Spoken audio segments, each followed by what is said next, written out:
Live చూస్తున్నారు కానీ ఎవరు నన్ను తిట్టుకున్నా పర్లేదు, కానీ ఇవన్నీ నేను మళ్ళీ చెప్తున్నాను. కల్ట్ ప్రీచింగ్, అబద్ధం, నేరం, మోసం, అంత్య దినముల్లో బలమైన అద్భుత కార్యాల పేరట మోసం జరుగుద్దన్నాడు.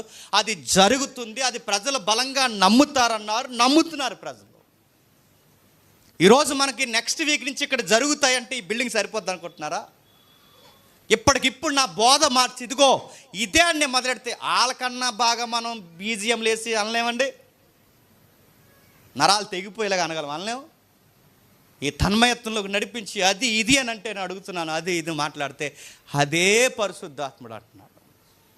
పరిశుద్ధాత్ముడు ఎక్కడుంటాడంటే బైబిల్ చెప్తుంది, ఎవరైతే ఆయన ఆజ్ఞలు పాటిస్తారో, ఎవరైతే ఆయన చెప్పింది నడిపిస్తారో, ఎవరైతే ఆయన చెప్పిన మాటలు పాటిస్తూ నడుస్తారో వాళ్ళకి లీగల్ అడ్వైజర్గా ఇవ్వబడిన వారే. చెప్పండి, పరిశుద్ధాత్మ దేవుడు. నెక్స్ట్